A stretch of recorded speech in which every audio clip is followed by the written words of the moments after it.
It was Friday night, and I was standing on the sideline at about the 30 or 35-yard line, looking onto the field, holding my helmet by the face mask and just kind of letting it dangle by my left knee. The lights were so bright, they lit up the field like it was daylight, while excited students, family members, and friends packed the stands and cheered us on as they came to watch the first game of the season. The cheerleaders behind us were on the track and they were going through their routines, and we could feel the electricity all around us. I stood there watching, and our offense was driving. Coach said we were going to be good. Looking over, I saw him. He was about 8 feet to my left, watching on the sidelines with us in his classic stance, hunched over, hands on his knees, headset on, observing calmly but intensely.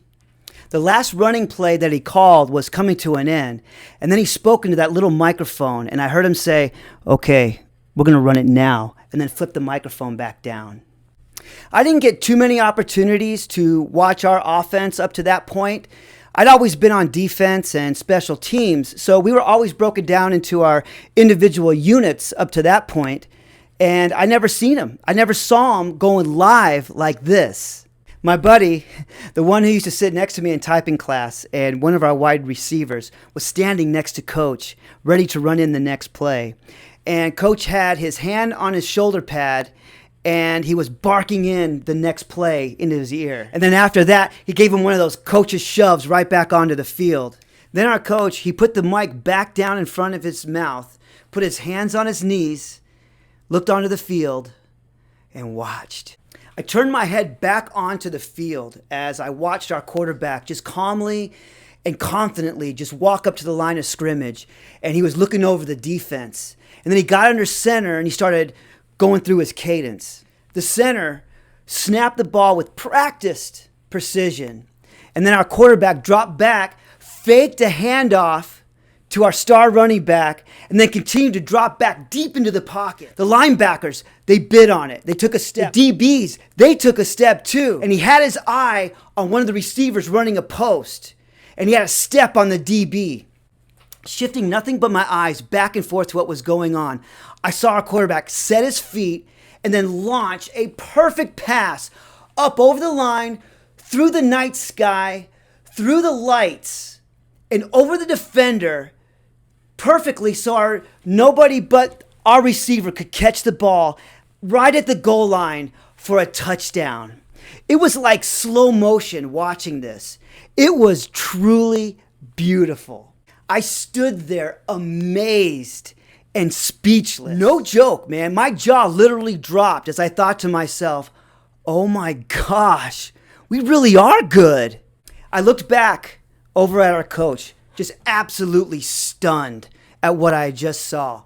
And then he got up from his coach's stance like he knew exactly that's how it was going to happen. And then he looked over right at me, and he said, "All right, extra point team, let's go." And then he did a double take at me, and then he screamed, "Extra point team, let's go!" And I was like, oh crap, I'm on the extra point team. And then I ran out onto the field, just kind of clumsily, just strapping my helmet on as fast as I could, getting ready to snap the ball for what would end up being the first of many times over the course of that magical, magical season.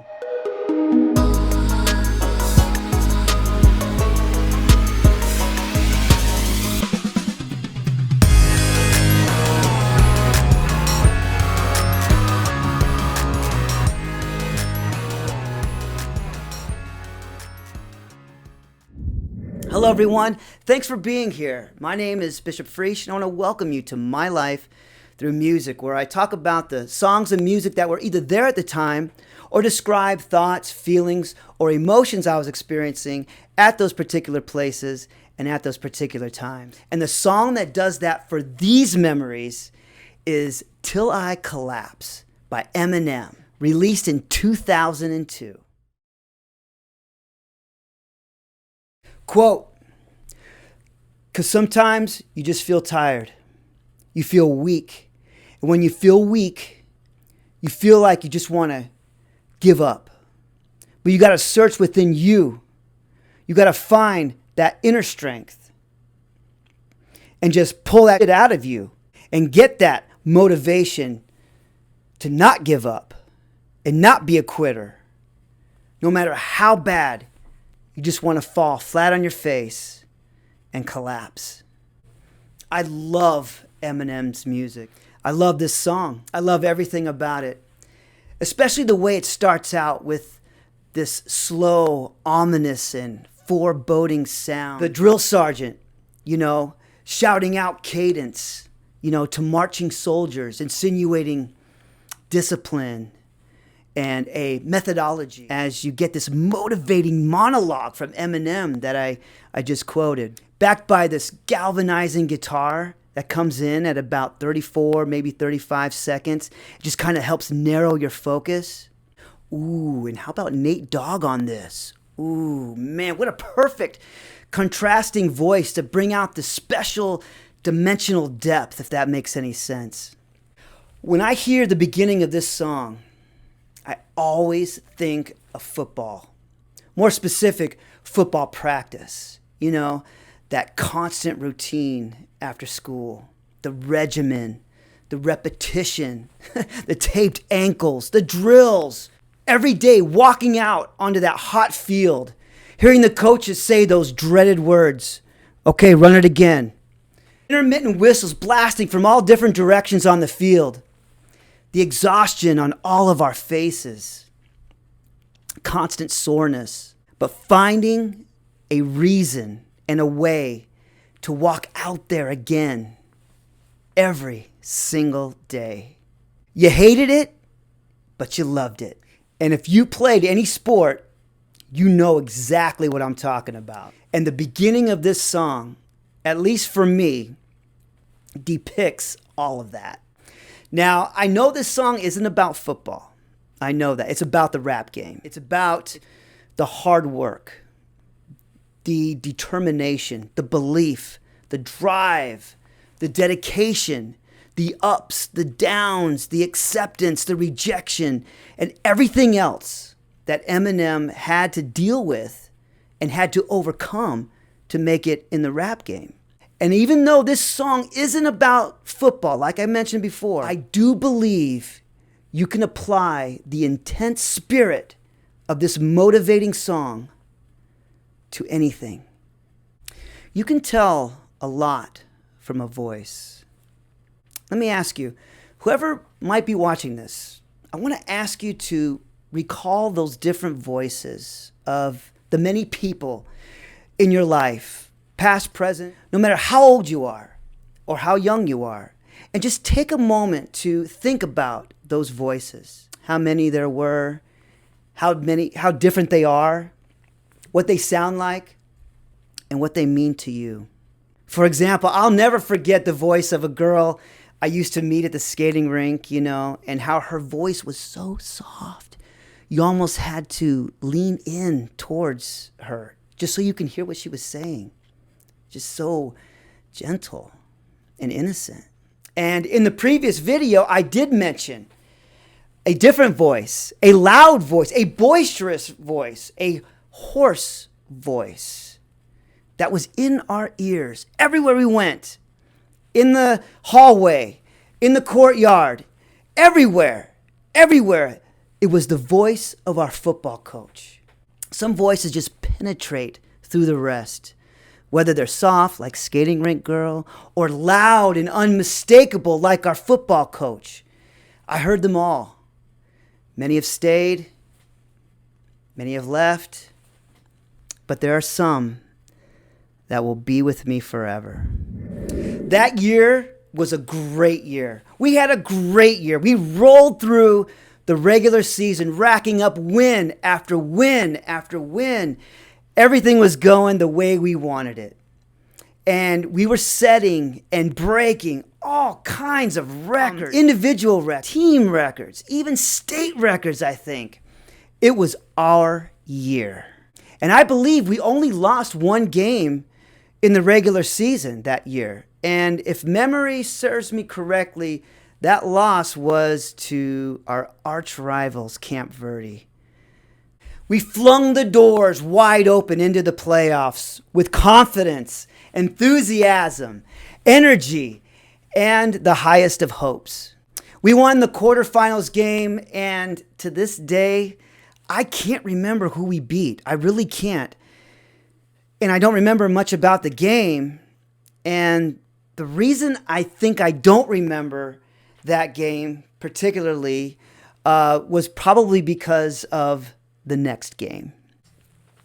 It was on the road. We had to travel to their field, but we were ready. The game plan had been put in place. We were mentally ready. We were physically ready. We were prepared. We were battle hardened.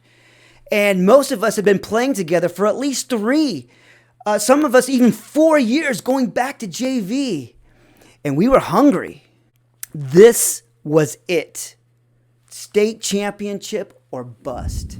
If I remember correctly, and it's been a while, it was a hard-fought game on both sides. And it was a close game throughout. And even after all the games both of our teams had won that year and all the points we both had scored that year, nobody was running away with this one.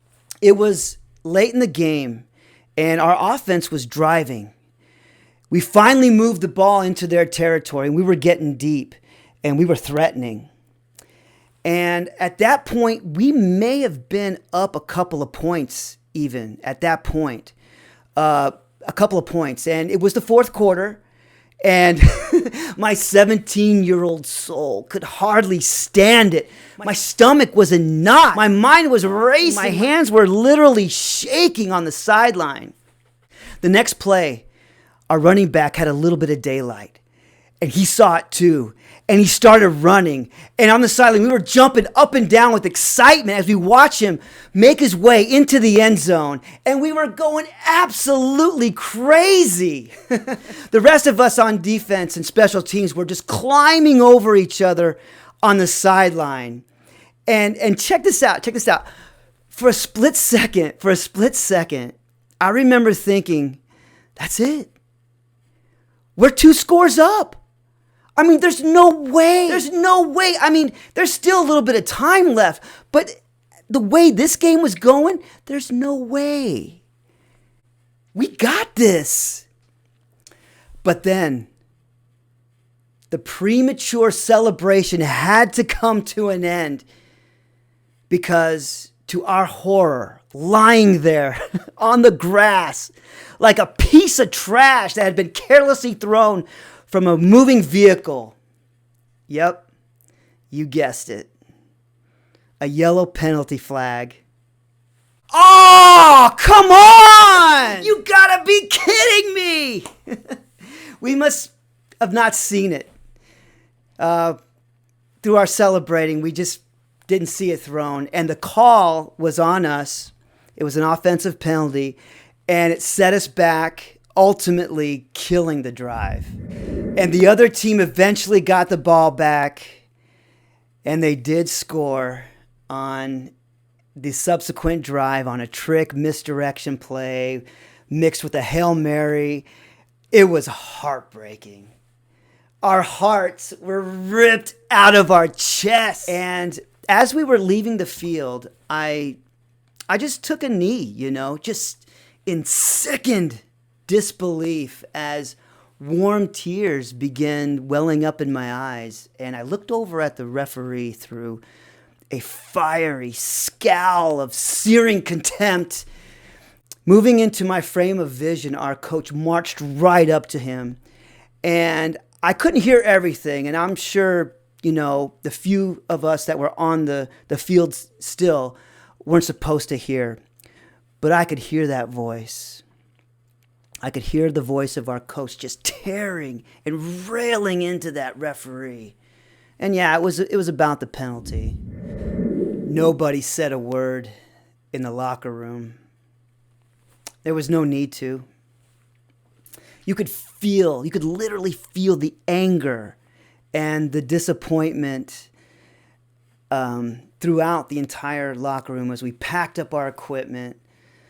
And you could hear the occasional sniffle and the hesitating breathing of other players trying to not cry, including myself, as we made that long walk to the bus. Like we traditionally did after every game, we stopped and got a bite to eat on the way home, and I think it was a Pizza Hut, if I remember. It was pizza. I think it was pizza. And in there was a jukebox. And I remember one of our teammates, he was standing over it, and he was getting ready to play a song. And as I walked by, I heard him say, "I just want to dedicate this song to our team." And me being me, I had to hear this song. I wanted to know what he was going to play.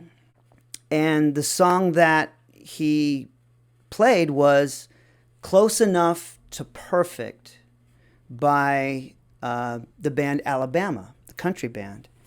And of course, I recognized the song. Up to that point, I had a pretty decent amount of country music, which had expanded, my tape collection at the time. And I remember thinking to myself, that's probably not what I would have chosen. And you know what? I almost made a stupid, smart aleck comment to him, but I didn't. And I'm glad I didn't, because now that I think about it, that was part of his life through Music Playlist, not mine. And who am I to criticize what song he wants to play for his memories? And so I sat there and listened to it with him a little bit, and I appreciated it. As we got back on to the bus and got ready for that long, dark, quiet ride home, I'll never forget that voice, that hoarse voice, that tired voice, the voice that commanded, that voice that shared not only his knowledge, but his love and passion for football, the voice that taught, not only on the football field and not only in the classroom, but outside the classroom and off the football field as well. It was a voice that definitely told you when you messed up, but he did it in a way that made you want to do it right the next time and want to do it better. The voice that defended us that night that we lost after the game. The voice that over those 4 years that at least I spent there, in many, many ways, said that he was proud of us and he loved us. We may have lost that game that night, but we won something that could never be taken away from us. The right to call ourselves Falcons, to call ourselves a team, and to take all of those things we learned over those years as a team, through the wins, through the losses, out there into the world, and put our mark on it, and do whatever we can to make it better. I've been on a lot of teams since then, over the years, but this one, like a few others, will always, always be special. To lose is not necessarily failure.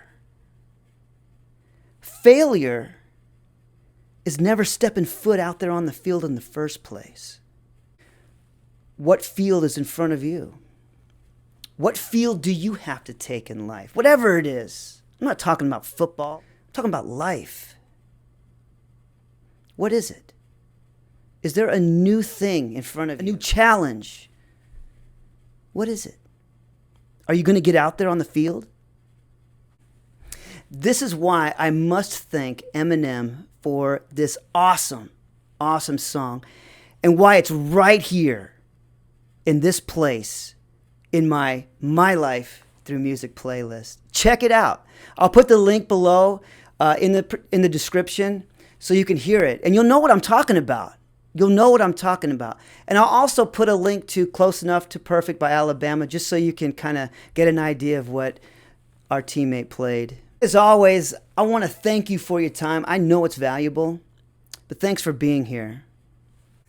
Now that football was over, I didn't really need to focus as much on grades, so I had other things to focus on, like partying and a couple of unforgettable trips to California with California Kid. I'll talk about those memories as I invite you to join me next time when I talk a little bit more about my life through music.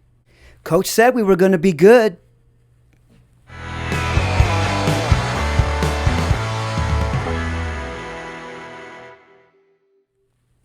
I heard him say, okay, we're going to run it now.